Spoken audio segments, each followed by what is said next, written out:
Hey guys, तो स्वागत है आपका कैप्टन B2 के चैनल में, जहां आज के इस वीडियो में हम लोग बात करने वाले हैं लोकी के एपिसोड 4 से जुड़े कुछ सवालों को, जैसे कि मोबियस को हम लोग फिर से देखेंगे या नहीं। क्योंकि बॉस लोकी के बाद अगर हमें इस शो में कोई और कैरेक्टर पसंद आ रहा था तो वो था मोबियस, एंड उसके जाने पर आप लोगों का तो पता नहीं, बट मुझे बहुत बुरा लगा था। लेकिन मिड क्रेडिट में लोकी को जिंदा देख के एक उम्मीद तो है कि वो वापस से हमें देखने को मिल सकता है, जिसको इस वीडियो में हम लोग डिस्कस करेंगे। प्लस सिल्वी ने ऐसा क्या किया था जिसके वजह से वो वेरिएंट बन गई, लेडी सिर्फ जिंदा है या नहीं, एंड में जो 4 लोकी दिखाए गए उनका क्या नाम है और उनका क्या सीन है, एंड अगर टाइम कीपर्स एंड्रॉयड है तो इन सब के पीछे कौन है, और भी कई सारी चीजें हम यहाँ पे डिस्कस करने वाले हैं, जिसके टाइम स्टैम्प आपको कमेंट बॉक्स और डिस्क्रिप्शन में मिल जाएंगे। सो सबसे पहले इस चीज को क्लियर कर देते हैं कि टाइमलाइन एक है तो इतने सारे लोकी कहाँ से आए, क्योंकि ये सवाल कई लोगों ने पूछा था। तो इसका सिंपल सा जवाब मैं ये देना चाहूंगा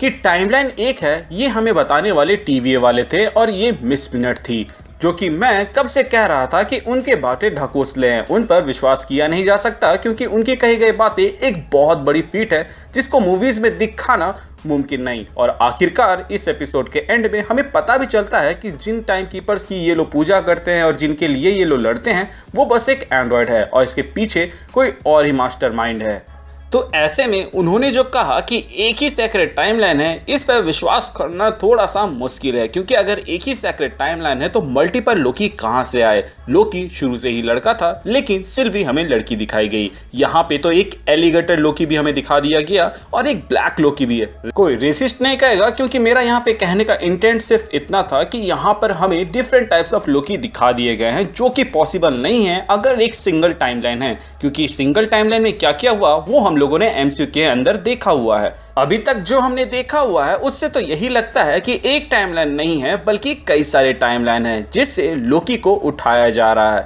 एंड उस पॉइंट से उठाया जा रहा है जहां से कोई नोटिस ना करे। सो जब तक पूरा सच बाहर नहीं आ जाता है तब तक टीवी वालों की बातों पर विश्वास ना ही करे। जो भी मास्टरमाइंड है वो टाइमलाइन को इस हिसाब से रख रहा है जिससे उसी का बेनिफिट हो, जिसको हम लोगों ने थ्योराइज किया हुआ है कि वो कैंग द कॉन्करर हो सकता है, क्योंकि वही फ्यूचर से बिलोंग करता है और टाइम ट्रेवल करके अपने टाइमलाइन को सेव करने की सबसे ज्यादा कोशिश करता है। इसके अलावा लोकी के दूसरे वेरिएंट भी हो सकते हैं, क्योंकि एक पॉइंट में ये टाइम कीपर्स भी बोलते हैं कि तुम हमारे ही संतान हो। यहाँ पे हमारे संतान से हम ओडिन कंसिडरेशन में तो नहीं ले सकते हैं, लेकिन ये सब करने के लिए काबिलियत लोकी भी रखता है। लोकी अपने ही वेरिएंट्स को इसलिए पकड़ रहा है ताकि उसके जैसा और भी कोई ना खड़ा हो जाए। इसके अलावा इस सीरीज में बहुत सारे एलिमेंट्स को एजेंट्स ऑफ एसगार्ड से उठाया गया है, जहां पर हमें एक और ऐसा विलन देखने को मिलता है जो कि लोकी को कैद कर लेता है, सिर्फ इसलिए क्योंकि वो फ्यूचर में एक खतरा रहता है।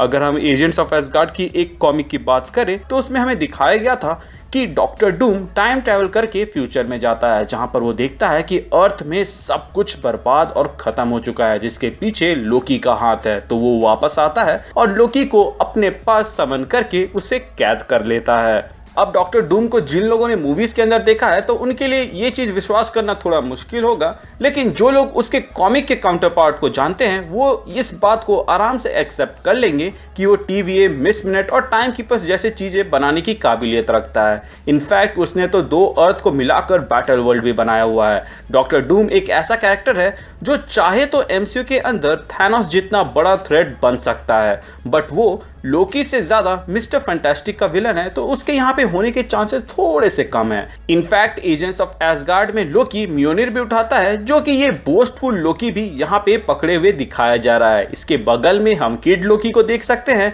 और साइड में क्लासिक लोकी भी है, जो कि बहुत ही ज्यादा कॉमिक एक्यूरेट सूट में है। लेकिन क्या पता ये एक ऐसे यूनिवर्स से बिलोंग करता है जहां पर जानवर रहते हैं, जैसे कि स्पाइडरवर्स के अंदर हमें स्पाइडर हैम देखने को मिला था, या फिर फ्रॉग थॉर यानी कि थ्रॉग के जैसे ही हमें इस बार एलिगेटर लोकी दिखाया जा रहा है। अब आते हैं कि लोकी जिंदा कैसे बचा, तो इट्स वेरी सिंपल। जितने लोगों को भी प्रून किया जाता है वो ऐसे टाइमलाइन के ऐसे टाइम पीरियड में चले जाते हैं जहां पे कयामत आने वाली होती है। इससे होता क्या है कि कयामत के साथ वो लोग भी मारे जाते हैं। अगर याद हो तो टीवीए का सिस्टम कयामत के समय में हो रहे चेंजेस को डिटेक्ट नहीं कर सकता है, क्योंकि वो कुछ समय में ही डिस्ट्रॉय होने वाले रहते हैं, जिसको लोकी ने एपिसोड 2 में पॉइंट आउट किया था। सो एक्चुअली में जो लोकी ने पॉइंट आउट किया था वो TVA के अंदर फ्लॉ था नहीं, बल्कि उसको बनाया गया था ताकि इसका मास्टरमाइंड इसका इस्तेमाल करके अपने हरकतों को कवर अप कर सके। रही बात रीसेट चार्जर्स की, तो वो भी जिन चीज़ों को रीसेट करते हैं और वहाँ से जो डिसइंटीग्रेट या फिर गायब करते हैं वो किसी कयामत वाले टाइम में जाकर गिर जाता है, जिसके बाद से वहाँ कयामत आती है और वो जगह ख़त्म हो जाती है। जैसे कि ट्रेलर के इस सीन में हम देखते हैं कि एक पूरे शिप को यहाँ पर ट्रांसपोर्ट होते हुए दिखाया गया है।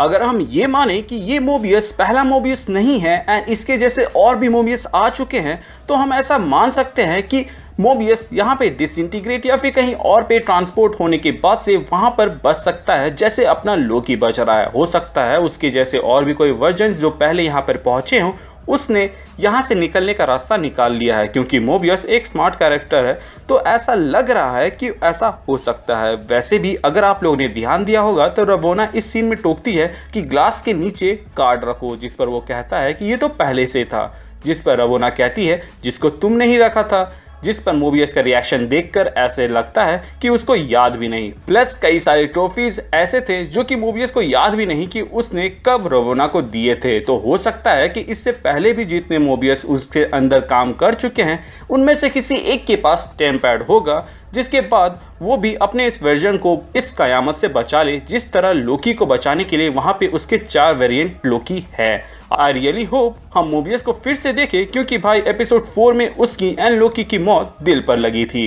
बट पता नहीं क्यों लोकी का वो डायलॉग हमेशा याद आ जाता है, जो कि है कि कोई भी हमेशा अच्छा नहीं रहता और कोई भी हमेशा बुरा नहीं रहता। तो मोबियस जितना अच्छा दिखाया जा रहा है, क्या पता बाद में वही मास्टरमाइंड निकल जाए। अब आते हैं कि सिल्वी ने ऐसा क्या किया था जिसकी वजह से वो वेरिएंट बनी थी। तो आई गेस जितना सीन हमें देखने को मिला था उससे तो यही लगता था कि किड सिल्वी वैल्करी को बहुत ही ज्यादा एडमायर करती है, और वो भी थॉर के जैसे ही वैल्करी बनने का सपना देख रही है, जो कि उसको आगे जाकर एक ग्रेटर हीरो बनने में मदद करती, जो कि उस टाइमलाइन में किसी को बेनिफिट नहीं करता, इसीलिए उसको वहां से उठा लिया गया। बात करें लेडी सिफ की, तो ये एसगार्ड की सबसे लकी कैरेक्टर है। एज ये मोहतरमा क्योंकि एक डिफरेंट शो में बिजी थी, वो थॉर रैग्नारॉक का पार्ट नहीं बन पाई, जिसके वजह से इसको मरते हुए नहीं दिखाया गया। लेकिन जिसको MCU वाले साइड कैरेक्टर सोच रहे थे और ये सोच रहे थे कि कोई नोटिस नहीं करेगा, उसके बारे में मार्वल फैंस ने पूछ कर ऐसा हाल कर दिया कि बाद में मार्वल वालों को ही जवाब देना पड़ा, जहाँ पे उन्होंने ऐसा कहा कि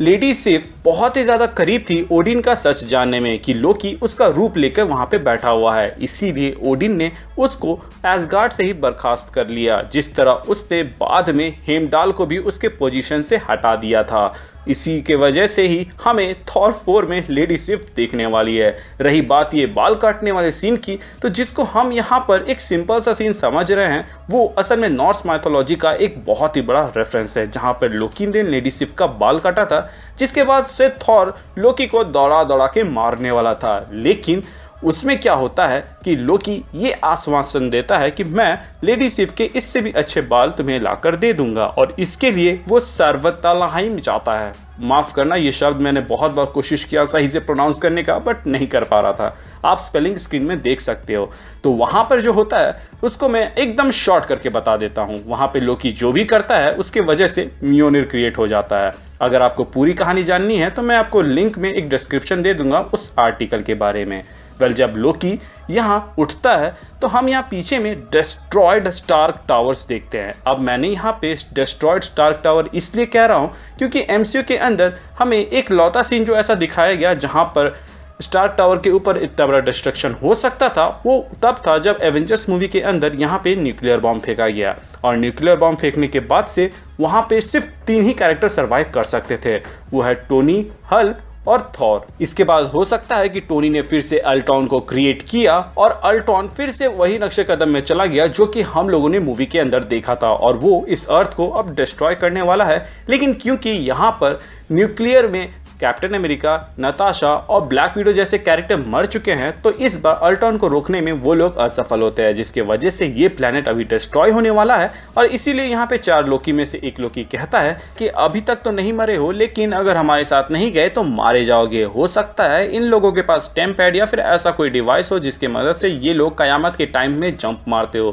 क्योंकि वही एक जगह है जहाँ पर टीवी वाले इनको नहीं पकड़ सकते और आने वाले समय में शायद ये लोग अपने ही जैसे और भी लोकीज को अपनी टीम में जोड़े, क्योंकि जिस तरह की यहाँ पे म्यूजिक बजती है वो थोड़ा थोड़ा एवेंजर्स की वाइब दे रही होती है। और वैसे भी हम लोगों ने ट्रेलर्स में ही देखा हुआ है कि हमें किंग लोकी देखने को मिलेगा, प्रेसिडेंट लोकी देखने को मिलेगा, तो क्या पता हमें और भी लोकी के वेरिएंट्स देखने को मिले, जिसको अब मैं कहना चाहूंगा कि लोकी के अलग अलग वर्जन्स देखने को मिले जो कि एकजुट होकर टीवी के अगेंस्ट खड़े होकर उसको वहां से हटा दे। मे बी अब जाके ये क्लियर हो जाए कि एक सेक्रेट टाइमलाइन नहीं है बल्कि कई सारे टाइमलाइन हैं जिसमें अलग अलग तरह से अलग अलग चीजें होती आ रही हैं और इसी के साथ मल्टीवर्स ऑफ मैडनेस के लिए भी रास्ता खुल जाएगा। वैसे क्लासिक लोकी को तो यहाँ पर दिखा दिया गया, जिसके फैंसी ड्रेस को देख के आप लोग सोच रहे होंगे कि क्या ही दिखा रहे हैं, लेकिन बॉस अगर आप उसके कॉमिक्स को पढ़ें तो आपको पता चलेगा कि वो कितना पावरफुल था, इतना पावरफुल कि वो अकेले ही टीवीए को रौंद सकता था। लेकिन यहाँ पर मुझे नहीं लगता कि वो इतना पावरफुल है, वरना यहाँ पे वो अलायंस नहीं बनाता। वेल, ये सारे तो मेरे अजम्पशंस थे। आपको क्या लगता है आप हमें कमेंट सेक्शन के जरिए बता सकते हैं। वैसे यहाँ पे